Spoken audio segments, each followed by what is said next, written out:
الحمد لله نحمده ونستعينه ونستغفره ونؤمن به ونتوكل عليه ونعوذ بالله من شرور أنفسنا ومن سيئات أعمالنا من يهده الله فلا مضل له ومن يضلله فلا هادي له ونشهد أن لا إله إلا الله وحده لا شريك له ونشهد أن سيدنا ونبينا ومولانا محمدا عبده ورسوله صلى الله تعالى على خير خلقه محمد وآله وأصحابه أجمعين أما بعد فأعوذ بالله من الشيطان الرجيم بسم الله الرحمن الرحيم شهر رمضان الذي أنزل فيه القرآن هدى للناس وبينات من الهدى والفرقان فمن شهد منكم الشهر فليصم ومن كان مريضا أو على سفر فعدة من أيام أخر وعلى الذين يريد الله بكم اليسر ولا يريد بكم العسر فمن شهد منكم الشهر فليصم ومن كان مريضا أو على سفر فعدة من أيام أخر يريد الله بكم اليسر ولا يريد بكم العسر ولتكملوا العدة ولتكبروا الله على ما هداكم ولعلكم تشكرون صدق الله مولانا العظيم وصدق رسوله النبي الكريم ونحن على ذلك من الشاهدين والشاكرين والحمد لله رب العالمين. حضران محترم اور برادران عزیز، سب سے پہلے ہم اللہ کی بارگاہ میں شکر گزار ہیں کہ اللہ تعالیٰ نے ہمیں اس عظیم الشان مہینے میں اور اس مبارک مہینے میں پہنچا دیا، اور ہم ان الفاظ میں اللہ کا شکر ادا کرتے ہیں. فرمایا کہ شکر للہ کہ نہ مردیم و رسیدیم بدوست، ہماری طاقت نہیں تھی، ہماری ہمت نہیں تھی، یہ آپ کی توفیق ہے کہ جس کی وجہ سے آج ہم اس مہینے میں پہنچ گئے. شکر للہ کہ نہ مردیم و رسیدیم بدوست، آفری بات بری ہمت مردان ماں. اللہ تعالیٰ نے ہمت عطا فرمائی، توفیق عطا فرمائی. اور توفیق کو سمجھنے کے لیے ایک واقعے کو سمجھیے. ایک بادشاہ جا رہا ہے اپنے دربان کے ساتھ سیکورٹی گارڈ کے ساتھ ایک جگہ راستے کے اندر عصر کی نماز کا وقت ہو گیا، اور یہ بیچارہ غریب جو ہے یہ نماز کا پابند ہے تو بادشاہ کا ملازم، لیکن نماز کا پابند ہے۔ اس کی ہمت نہیں ہو رہی کہ بادشاہ سے کس طرح کہے کہ میں نماز پڑھنے چلا جاؤں۔ سامنے جب مسجد نظر آئی، قریب آ گئی، تو اس نے بادشاہ سے کہا کہ بادشاہ سلامت، اگر آپ کی اجازت ہو، جان کی امان پاؤں تو کچھ عرض کروں۔ بادشاہ نے کہا کہ ہاں عرض کرو۔ تو کہہ رہا نماز کا وقت ہو گیا ہے، مسجد بھی سامنے آ گئی ہے، اگر آپ اجازت دیں تو میں ابھی نماز پڑھ کر آتا ہوں۔ بادشاہ کوئی اتنی جرت تو نہیں ہوئی کہ منع کرتا، کہا کہ جلدی سے آنا، جاؤ نماز پڑھ کے آؤ، جلدی سے آؤ۔ یہ گیا اور جا کے نماز پڑھنے کے لیے کھڑا ہوا، اور نماز ایسی چیز ہے کہ جب آپ محبوب کے قدموں میں پہنچ جاتے ہیں تو محبوب کے ساتھ ہم کلام ہونے کے بعد آپ کو دھیان نہیں رہتا، آپ کو پتہ نہیں لگتا کہ وقت کہاں گیا۔ یہی حال اس کا بھی ہے، نماز میں کھڑا ہے، دیر ہو گئی، اب بادشاہ پہلو بدل رہا ہے، سوچ رہا ہے کہاں چلا گیا۔ کافی دیر گزر گئی، پھر آواز لگاتا ہے، اپنے سیکورٹی گارڈ کو کہتا ہے رمضانی آتا کیوں نہیں؟ اس نے جلدی سے نماز پوری کی، اور ابھی یہ دعا مانگنے والا تھا کہ بادشاہ کی آواز آئی، وہ اس کو بلا رہا ہے کہ رمضانی آتا کیوں نہیں؟ تو اس نے اندر سے جواب دیا رمضانی نے کہ میں تو آنا چاہتا ہوں لیکن آقا مجھے آنے نہیں دیتے۔ اور یہ بڑا پریشان ہوا، اور بادشاہ کا غلام جو ہے وہ تو ایک ہی ہوتا ہے، یہ سوچ رہا ہے کہ میں اس کا بادشاہ ہوں، میں اس کا آقا ہوں، میرے علاوہ کون ہے جو اس کو اندر مل گیا ہے اور اندر سے باہر آنے نہیں دیتا۔ تو اس نے پوچھا کہ کون تجھے آنے نہیں دیتا؟ اس سے بڑا اچھا جواب دیا، تاریخی جملے ہیں۔ یہ دربان کہتا ہے کہ حضور جو آپ کو باہر سے اندر نہیں آنے دیتا وہ مجھے اندر سے باہر نہیں جانے دیتا۔ یعنی اللہ تعالیٰ خاموش ہو گیا ہے۔ میں یہ بتا رہا ہوں یہ توفیق ہے کہ جن کو نصیب ہوتی ہے وہی مسجد کے اندر آتے ہیں، وہی اللہ کے دربار میں آتے ہیں۔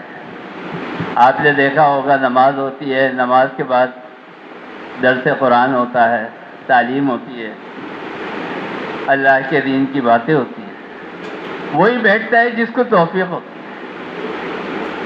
بہت سارے بزرگوں کے بارے میں مشہور ہے نا، لوگ ان کے مزاروں پہ جاتے ہیں، کہتے ہیں وہی جاتا ہے جس کا بلاوا ہوتا ہے۔ اگر کسی بزرگ کے بارے میں کسی آدمی کا یہ عقیدہ ہے کہ بلاوا نہیں ہو تو وہاں کوئی جاتا بھی نہیں ہے، تو اللہ کا دربار اتنا چھوٹا دربار ہے کہ بغیر بلاوے کے کوئی پہنچ جائے۔ اللہ بھی جس کو بلاتا ہے وہی آتا ہے، جس کے نصیب میں ہوتا ہے وہی آتا ہے۔ تو جو بیٹھنے والے ہیں وہ بیٹھتے ہیں درس میں، تعلیم میں، اللہ کے ذکر کے اندر۔ تو میں یہ بات عرض کر رہا تھا، ہمیں اور آپ کو اللہ تعالیٰ نے توفیق عطا فرمائی تو آج ہم اور آپ رمضان المبارک کے اندر موجود ہیں۔ کتنے لوگ ایسے ہیں کہ جو کل رات کسی کا ایکسیڈنٹ یا کوئی حادثہ ہوا ہوگا اور وہ دنیا سے چلے گئے ہوں گے، کوئی بیمار ہوگا، اسپتال میں پڑا ہوگا، ICU کے اندر، طبیعت خراب ہوئی، انتقال ہوا، چلا گیا، آج کی صبح نصیب نہیں ہوئی۔ یہ اللہ تعالیٰ کی دین ہے، اللہ تعالیٰ کی توفیق ہے۔ بہرحال یہ رمضان المبارک کا مہینہ ہمیں اور آپ کو نصیب ہو گیا، اور یہ بڑا عزت والا مہینہ ہے، بڑی عظمت والا مہینہ ہے۔ حضور اکرم صلی اللہ علیہ وسلم نے فرمایا کہ قد اظلکم شہر عظیم شہر مبارک شہر لیلۃ خیر من الف شہر۔ یہ سب اس کے نام ہیں. اتنے بہت سارے نام، یہ تو 2-4 ہیں جو میں نے آپ کو گنوا دیے. قرآن کریم اس کا نام ایک ذکر کرتا ہے شہر رمضان. اچھا آپ نے دیکھا ہوگا کہ جتنی بڑی ہستی ہوگی، جتنی بڑی شخصیت ہوگی، اس کے اتنے زیادہ نام ہوتے ہیں. وزیر اعظم کو آپ پکارے تو اس کے ساتھ 10 القابات لگے ہوئے ہوتے ہیں. آپ کسی جلسے میں جائے، کسی تقریب کے اندر جائے، تو جب وزیر اعظم کو بلاتے ہیں اسٹیج کے اوپر تو وہ لمبے چوڑے ان کے لسٹ ہوتی ہے نام. اسی طرح کوئی عالم ہو، مفتی ہو، جب آپ اس کو بلاتے ہیں آپ کہتے ہیں حضرت علامہ مولانا شاہ حافظ قاری فلانے فلانے. ہمارے ایک بزرگ تھے، عالم تھے، تو پہلے زمانے کے جیسے میں نے بتایا روایت اور دستور بھی تھی، تو اپنے نام کے ساتھ القابات لگاتے تھے جیسا کہ عرب میں بھی ہوتا تھا. تو وہ بھی جب کہیں جاتے تھے کوئی پوچھتا تھا تو کہ حضرت آپ کا نام کیا ہے، تو وہ کہتے تھے بندہ حقیر پر تقصیر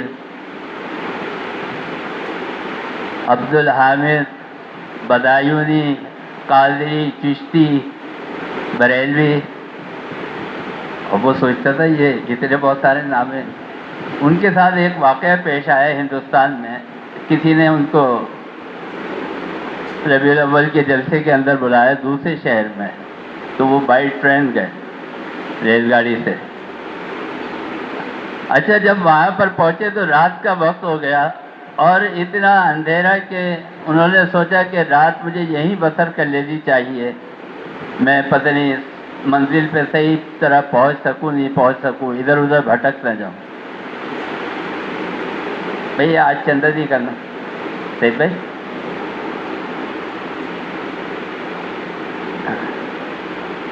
آج چندہ نہیں کرنا. تو وہ اسٹیشن پہ رات گزارنے کے لیے انہوں نے ایک قلی سے پوچھا کہ بھائی یہاں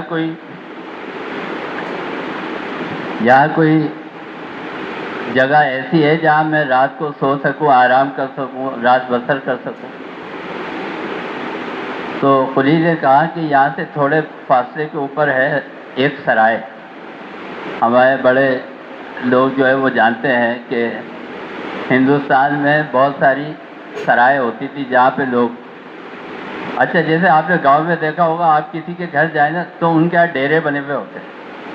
تو آپ کو ٹھہرنا ہو، آپ ان کے مہمان ہو، تو وہ آپ کو ڈیرے پہ لے جاتے ہیں، وہاں پہ جا کے آپ ٹھہرتے ہیں. تو اسی طرح سرائے ہوتی تھی مسافروں کے ٹھہرنے کے لیے. تو قلی نے بتایا یہ تھوڑے فاصلے کے اوپر سرائے ہے، وہاں پر آپ تشریف لے جائیں، وہاں پہ رات بسر کر لیں. انہوں نے کہا کہ اچھا ٹھیک ہے. وہ گئے وہاں پہ جا کے، رات کا کافی پہر ہو چکا تھا، دروازہ کھٹکھٹایا. تو مسافر جو اندر تھے وہ تو سو رہے تھے، جو سرائے کا مالک تھا، یعنی سمجھ لیں آپ ہوٹل کا مالک، وہ جاگ رہا تھا. تو اس نے آواز لگائی کون؟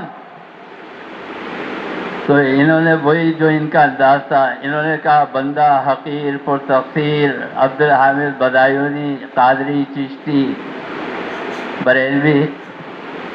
اب وہ سیدھا سادہ آدمی تھا، وہ سمجھا یہ اتنے بہت سارے لوگوں کے نام گنوا رہے ہیں. تو اس نے بولا بھائی اس وقت میرے پاس اتنے بندوں کی جگہ نہیں ہے، اس لیے میں آپ کو جو ہے سرائے میں نہیں ٹھہرا سکتا.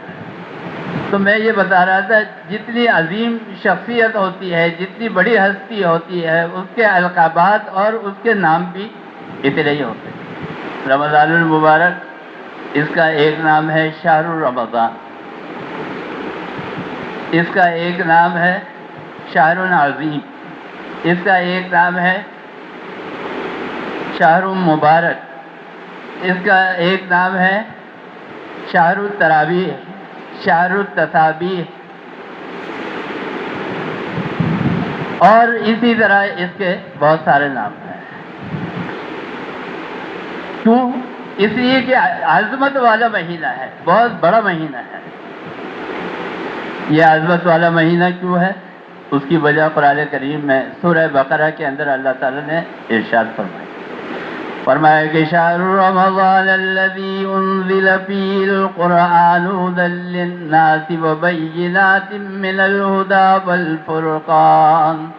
یہ اس لیے عظیم مہینہ ہے، اس لیے عظمت والا اور برکت والا مہینہ ہے کیونکہ ہم نے اس کے اندر عظمت والی کتاب یعنی قرآن کریم کو ہم نے نازل کیا ہے. بس یہ رمضان المبارک کا مہینہ عظمت والا مہینہ بھی ہے، برکت والا مہینہ بھی ہے. اب آ جائیے رمضان کا لفظ. اچھا ایک بات میں آپ کو یہ بتا دوں کہ رمضان المبارک جتنے میں نے اس کے نام گنوائے، یا تو رمضان کے ساتھ مبارک کا لفظ لگایا جاتا ہے، یا عربی کے اندر جب اس کو بولا جاتا ہے تو اس کے ساتھ شہر کا لفظ لگایا جاتا ہے، یعنی شہر رمضان. ایسے نہیں ہے، اور جو آدمی ایسا کرتا ہے وہ اپنی اصلاح کر لے. ہم کہتے ہیں نا رمضان آ گیا، رمضان ختم ہو گیا، رمضان چلا گیا.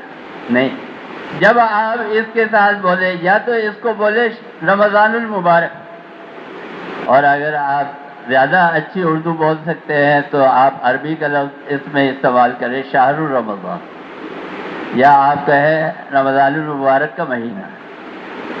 یہ اس کی توہین ہے، بے ادبی ہے کہ اس کو خالی رمضان کا لفظ کہا جائے.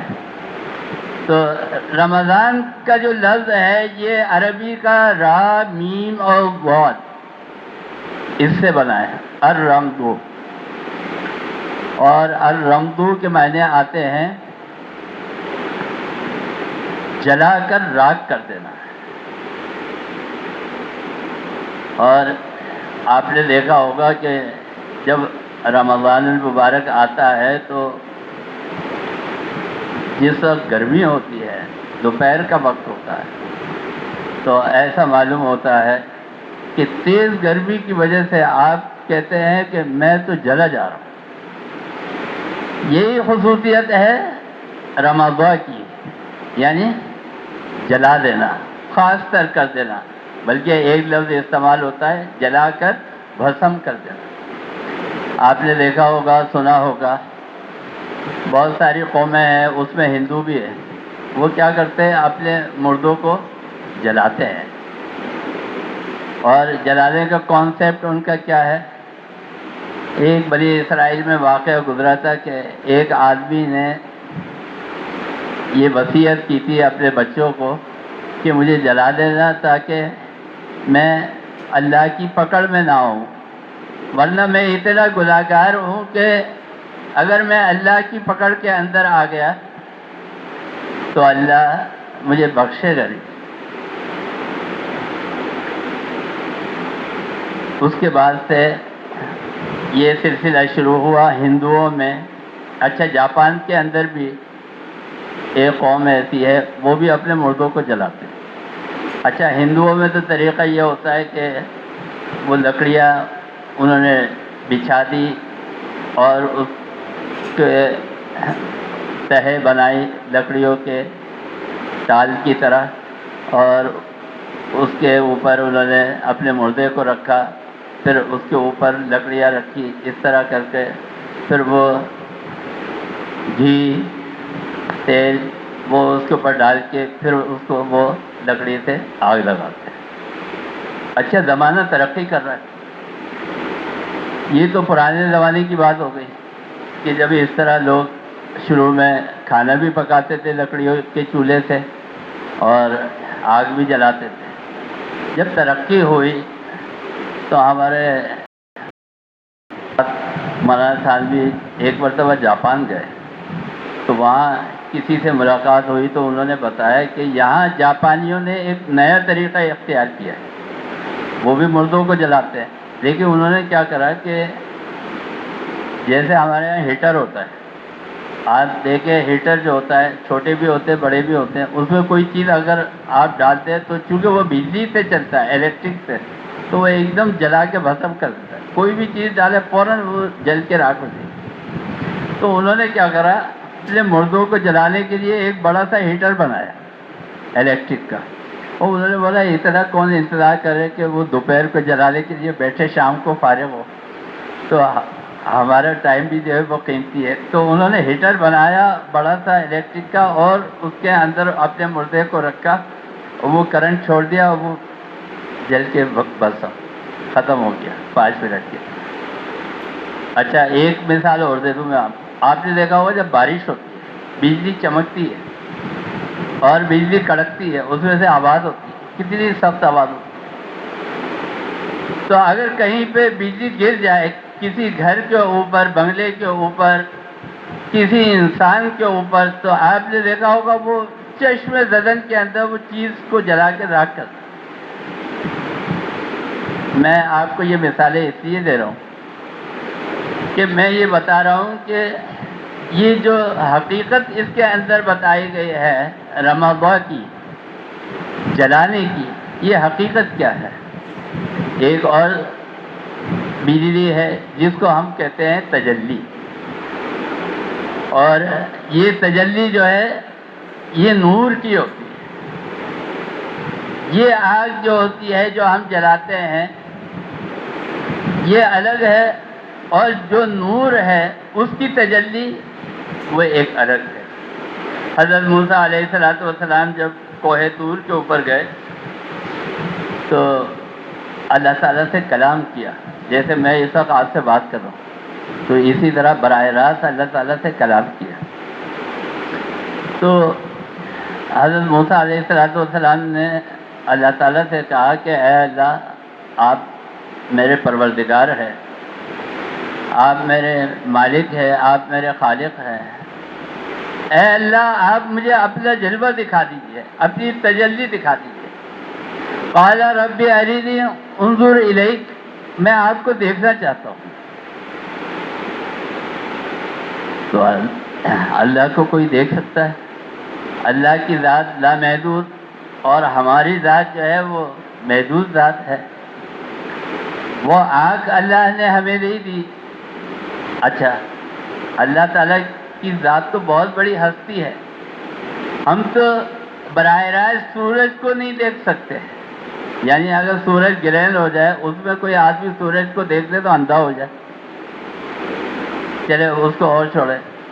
کل میری بائک خراب ہو گئی تھی, میں صحیح کروانے گیا ویلڈنگ کے لیے, تو اس نے بولا مولانا صاحب آپ اپنا منہ جو ہے اپنا رخ دوسری طرف کر لیں, یہ جو آگ ہے ویلڈنگ کی اس کو آپ دیکھیے گا نہیں, ورنہ آپ کی بینائی کے اوپر اثر پڑے گا. اور کسی نے اگر بہت قریب سے دیکھ لی تو بینائی چلی بھی جاتی ہے.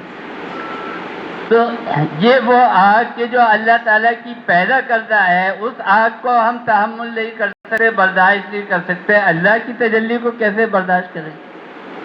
لیکن حضرت موسیٰ علیہ السلام, بعض آپ کے واقعات مشہور ہے کہ حضرت موسیٰ علیہ السلام بہت خوش آمد کرتے تھے, نہیں اللہ دکھا دیجیے, میں آپ کو دیکھنا چاہتا ہوں. اللہ تعالیٰ نے فرمایا کہ اچھا, فلما تجلی ربہ للجبل, ایسا کرو تم ذرا پہاڑ کے اوپر دیکھو, اور جب میری تجلی اس پہاڑ کے اوپر پڑے گی تو تم اس نور کو دیکھ لینا. بس اللہ تعالیٰ نے اپنی تجلی جو تھی وہ کوہ طور کے اوپر ڈالی. واقعات میں لکھا ہے کہ کوہ طور جو ہے وہ جل کے راکھ ہو گیا, جل کے بھسم ہو گیا. آج تک وہاں سے لوگ اس کا سربہ لے کے آتے ہیں. میں پاکستان سے باہر تو صرف سعودیہ گیا ہوں, وہاں پہ میں نے دیکھا کہ وہ جو پہاڑ ہوتے ہیں ایسی بڑی بڑی چٹانیں. یہاں سوات میں گیا کالام کے اندر, وہاں میں نے دیکھا کہ پہاڑ ایسے کہ آپ دیکھ کے حیران رہ جائے. یعنی اس کو توڑنا تو ممکن نہیں ہے, بم بھی اس کے اوپر کم سے کم ایٹم بم مارنا پڑے گا تب جا کے وہ ٹوٹے گی. ایسی چٹانوں کی چٹانیں. اور وہ کیا ہوا, اللہ کی تجلی پڑی اور وہ سرما ہو گیا, ریزہ ریزہ ہو گیا بالکل. وخر موسیٰ صعقا, حضرت موسیٰ علیہ السلام جو ہے وہ بے ہوش ہو کے گر پڑے, تاب لے جا سکے. یہ مہینہ جو رمضان کا مہینہ ہے، یہ مہینہ جب آتا ہے کس کے لیے آتا ہے؟ انسانوں کے لیے. اور انسان کیا ہے؟ گناہگار ہے.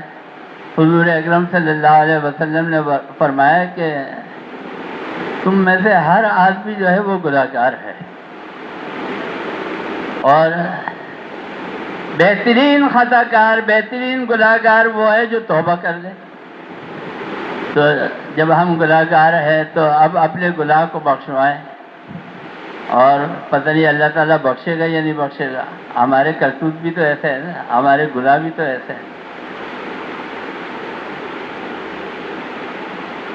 اللہ تعالیٰ نے ایک ایسا مہینہ عطا فرمایا کہ جو آپ کا بڑے سے بڑا گناہ بھی ہے، وہ اس مہینے کے اندر اگر آپ اللہ کے سامنے جائیں اور اللہ کے سامنے گڑ گڑائے اور اس سے مغفرت مانگے تو اللہ تعالیٰ آپ کے گناہوں کو بخش دے گا. یعنی ایسے ایسے گناہ جو بڑے بڑے گناہ ہیں کہ جن کا آپ تصور نہیں کر سکتے. آپ سوچتے کہ یار یہ تو ممکن ہی نہیں ہے کہ اللہ تعالیٰ بخش دے، کیونکہ اتنا بڑا میں نے گناہ کیا ہے. لیکن کیا ہے، اللہ تعالیٰ وہ گناہ کے جو عام دنوں کے اندر اور عام مہینوں کے اندر جن کا تصور آپ یہ کرتے ہیں کہ اللہ تعالیٰ نہیں بخشے گا، جب یہ رمضان المبارک کا مہینہ آتا ہے تو اس کے اندر اللہ تعالیٰ ان گناہوں کو بھی بخش دیتا ہے. بڑے سے بڑا گناہ جو ہے وہ بخش دیتا ہے. کیوں؟ اللہ تعالیٰ جو ہے وہ رحمان ہے اور اللہ تعالیٰ جو ہے وہ رحیم ہے. ہم پڑھتے ہیں نا بسم اللہ الرحمن الرحیم. رحمان اور رحیم، وہ کیسا رحیم ہے؟ آپ دیکھیے کہ جب بچہ ماں کے پیٹ کے اندر، شکم مادر کے اندر پیدا ہوتا ہے تو آپ ذرا کسی ڈاکٹر سے اگر کبھی آپ ملے اور اس سے، میں نے ایک حکیم صاحب کے پاس بیٹھ کر اس کی تفصیل پوچھی تو انہوں نے جو اس کی ساری شکل بتائی کہ اللہ نے شکم مادر کے اندر، ایک تو بچہ وہ ماں کے پیٹ کے اندر، اور پھر ماں کے پیٹ کے اندر کتنے پردے ہیں، پھر اس کے اندر کتنے پردے ہیں، ایسا بچے کو ڈھانپا ہوا ہے اور ایسا سیکورٹی کے اندر، اپنی حفاظت کے اندر اللہ نے لیا ہوا ہے کہ یہ نازک سا بچہ کہ اس کو اگر کوئی مسل دے تو یہ جان سے چلا جائے. اللہ تعالیٰ نے اس کو اتنے پردوں میں رکھا ہے. اسی لیے کیا کہتے ہیں کہ بچہ رحم مادر کے اندر پیدا ہوتا ہے. رحم کا مطلب کیا ہے؟ پردے کے اندر. تو اللہ تعالیٰ رحم کرنے والی ذات ہے. جس طرح ایک بچے کے ساتھ رحم کرتا ہے اور ایک بچے کی حفاظت کرتا ہے، اللہ تعالیٰ یہ نہیں چاہتا کہ ہم اپنے گناہوں کی وجہ سے دوزخ میں جلیں. اگر ایسا ہوتا تو پھر اللہ تعالیٰ ہمارے لیے توبہ کا دروازہ نہیں رکھتا. ٹھیک ہے، جو گناہ کرے گا وہ جہنم میں جائے گا، جو گناہ سے بچے گا وہ جنت کے اندر جائے گا، ایک فیصلہ ہو جاتا. لیکن اللہ تعالیٰ کو پتا تھا کہ یہ انسان جو ہے یہ گناہ کرے گا، لہذا اس کے لیے توبہ کا دروازہ رکھا. اور توبہ کا دروازہ بھی ایسا رکھا، آج آپ گناہ کرتے ہیں، توبہ کر لی کہ اچھا بھائی اب آئندہ میں یہ گناہ نہیں کروں گا، آئندہ کسی کی غیبت نہیں کروں گا. ارے یار اب تو میں بڑھاپے کی منزل میں پہنچ گیا ہوں، آئندہ میں اب قبر میں پاؤں لٹکے ہوئے، اب گناہ نہیں کروں گا. پھر دوسرے دن پھر آپ کسی کا حق مار رہے ہوتے، پھر آپ جھوٹ بول رہے ہوتے، پھر آپ غیبت کر رہے ہوتے، پھر آپ کسی کو ستا رہے ہوتے. اللہ تعالیٰ کے پاس پھر جاتے ہیں کہ اللہ گناہ ہو گیا بخش دے. اللہ تعالیٰ کیا کہتا ہے اور کیسا غفور الرحیم. فرمایا کہ بازا بازا رچ ہستی بازا، بازا بازا رچ ہستی بازا، گر کافر و گبر و بت پرستی بازا. شرک کیا ہے تب بھی معاف کر دوں گا، بتوں کی پوجا کی ہے تب بھی معاف کر دوں گا، آگ کی پوجا کی ہے تب بھی معاف کر دوں گا، کفر کیا ہے تب بھی معاف کر دوں گا. اتنا بڑا رحیم ہے. کی درگاہ ماں درگاہ نومیدی نے، جب بھی تو گناہ کرے میری رحمت سے مایوس نہیں ہونا. کی در گئے ماں در گئے نومیدی نے، صد بار اگر توبہ شکستی بازا۔ اگر تو نے 100 مرتبہ قتل کیے ہیں، 100 آدمیوں کو قتل کیا ہے، اللہ نے 100 قتل کرنے والے کو بھی بخشا ہے۔ یہ تو واقعات کتاب کے اندر موجود ہے، حدیث کے اندر موجود ہے۔ تو کیا ہے؟ رحم ہے، اللہ تعالیٰ رحیم ہے، اور رحیم ہے تو کیا اس نے مہینہ ہم کو عطا فرمایا کون سا؟ رحمت والا۔ حدیث مبارکہ ہے، قال قال رسول اللہ صلی اللہ علیہ وسلم، آپ صلی اللہ علیہ وسلم نے فرمایا، ہوا شہر اولہ رحمت۔ یہ جو مہینہ ہے اس کے 3 عشرے ہیں۔ عشر کہتے ہیں 10 کو، یعنی 10 دن کا ایک عشرہ، 10 دن کا دوسرا عشرہ، اور 10 دن کا تیسرا عشرہ۔ 30 دن ہو گئے، اور 30 دن یہ جو ہمارا اس وقت رمضان المبارک کا مہینہ ہے، اس میں جا کے پورے ہوں گے جمعرات کو، یعنی 30واں روزہ اگر ہوا، جس کا امکان زیادہ ہے، تو یہ ہوگا جمعرات کو، اور عید آ رہی جمعے کی۔ تو میں نے جب کیلنڈر دیکھا تو میں نے بولا یہ جمعے کی عید آ رہی ہے، اللہ حکمرانوں پہ رحم کرے۔ خیر کرتوت بھی ایسے ہی ہے۔ تو میں یہ بتا رہا تھا، جو پہلے 10 دن ہے، پہلا عشرہ ہے، اس کو آپ نے فرمایا ہوا شہر اولہ رحمت، یہ رحمت کا مہینہ ہے۔ رحمت کس طرح ہے؟ بس میں جلدی جلدی ختم کروں گا۔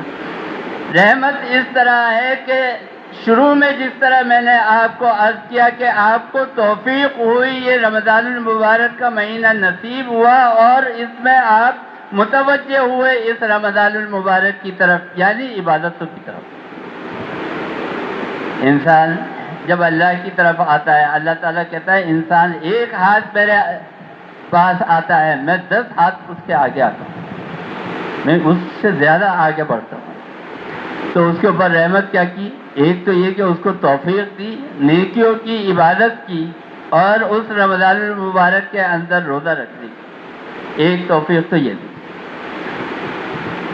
جب آدمی کو یہ توفیق ہو گئی کہ وہ عبادت کرے اور اللہ کے پاس آئے، اللہ کی رحمت کی آغوش کے اندر آ جائے۔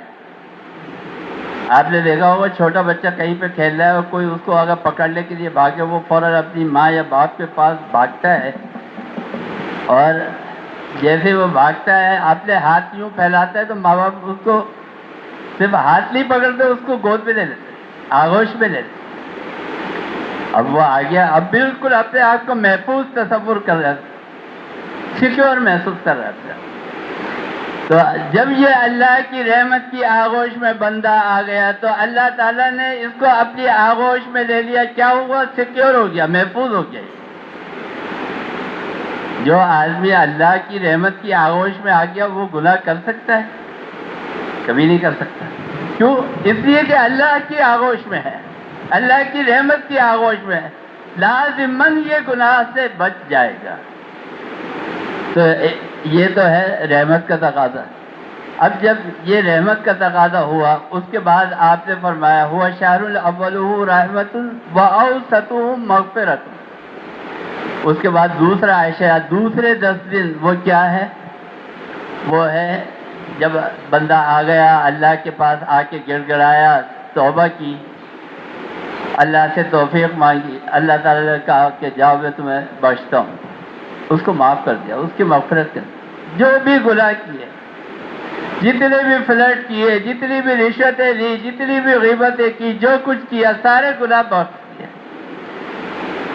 وَأَوْسَطُهُ مَغْفِرَةً۔ پہلا جو صدور ہوا وہ رحمت کا ہوا، جو دوسرا جو صدور ہوا وہ مغفرت کا ہوا۔ اب جب آپ کے گناہ بخش گئے، ایک تو آپ آگے مزید گناہ سے بچ گئے، اور اس کے بعد دوسرے جو پچھلے گناہ تھے اس کی مغفرت ہوئی، تو نتیجہ کیا نکلا کہ آپ پاک صاف ہو گئے، پوتر، بالکل پاکیزہ۔ وَأَوْسَطُهُ مَغْفِرَةٌ وَعِتْقٌ مِّنَ النِّيرَانِ، اور من النار۔ جو آدمی جس کے آگے بھی گناہ نہیں، جس کے پیچھے بھی گناہ نہیں، اس کا نتیجہ کیا ہے؟ اللہ تعالیٰ نے اس کو جہنم کی آگ سے بچا دیا۔ یہ کیا ہے؟ یہ اللہ تعالیٰ نے ہمیں رمضان المبارک کے مہینے کے اندر، یہ عظیم مہینہ ہے جس کے اندر اللہ تعالیٰ نے ہمیں یہ توفیق اور یہ عبادتیں ہمیں نصیب فرمائی ہیں۔ اچھا، یہ جو مہینہ ہمیں عطا فرمایا، آپ جب اللہ کی رحمت کی آغوش میں آئے تو اللہ تعالیٰ یہ دیکھتا ہے کہ یہ بندہ جو میرے پاس آ رہا ہے واقعی دل سے آ رہا ہے یا نہیں۔ یہ مہینہ تو ہے عظمت والا، لیکن اس کے اندر گناہ کب بخشے جائیں گے؟ اللہ تعالیٰ نے آپ کو دی تراویح کی عبادت۔ یہ تراویح 20 رکعت نماز سنت موقدہ۔ اچھا، تم اگر میرے عاشق ہو، اگر میں تمہارا محبوب ہوں تو ذرا اتنے 1 گھنٹے سوا گھنٹے کھڑے رہ کے تو دکھاؤ۔ اب ہے آپ کا امتحان۔ تو لیکن رمضان کی برکت ہے کہ وہ لوگ کہ جو شاید 5 وقت نماز کی پابندی نہیں کرتے، وہ تراویح میں بھی آ کے کھڑے ہو جاتے۔ ہم تو دیکھ رہے ہیں نا، پہلی صف پہ کون کون لوگ ہوتے ہیں، پتہ چل جاتا ہے۔ تو یہ برکت ہے رمضان کی، جو عام دنوں میں بھی شاید پابندی نہ کرے، رمضان کی برکت سے اللہ تعالیٰ اس کو توفیق دیتے۔ وہ آیا، آ کے تراویح کے اندر کھڑا ہو۔ اس کے بعد جب رات کا وقت گزر گیا، اب دن کے وقت آیا۔ اب جب دن کا وقت آیا، اللہ تعالیٰ فرماتے ہیں کہ تم میرے عاشق ہو اور میں تمہارا محبوب ہوں، تو ذرا میری محبت میں بھوکے پیاسے تو رہ کے دکھاؤ۔ آپ کا بیٹا اگر آپ سے کہہ دے کہ ابا جی میں تو فلانی جگہ شادی کروں گا، اس کے علاوہ کہیں نہیں کروں گا، آپ بولے نہیں میں نہیں کرتا، بولے گا میں تو کھانا پینا سب بند، بھوک ہڑتال شروع، احتجاج شروع۔ دیکھیں آپ کیسے بھائی، ماں باپ ہتھیار ڈال دیتے، کہتے کہ بھائی یہ بیٹا نہیں مان رہا، چلو ہتھیار ڈال دیا۔ اللہ تعالیٰ فرماتے ہیں اگر تمہیں مجھ سے محبت ہے، اس محبت کے اندر ذرا تم بھوکے رہ کے تو دکھاؤ۔ اچھا، آپ یہ تجربہ کریں، 1 دن 2 دن 3 دن یہ تو پھر بھی آدمی برداشت کر لیتا، بھوکا رہتا ہے۔ واقعی میں صحیح امتحان یہ ہے کہ 30 دن پورا مہینہ بھوکے رہ کے دکھاؤ، یہ ہے امتحان۔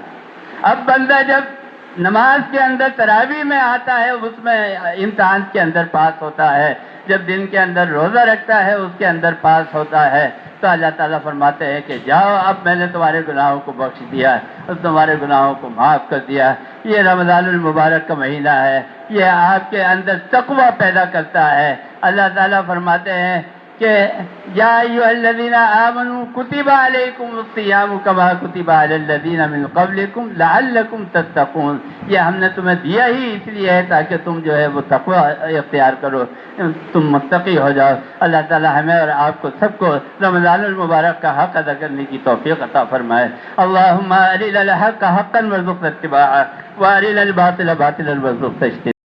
اللہ تعالی علی خیر خلقہ محمد و آلہ و اصحابہ اجمعین برحمتک۔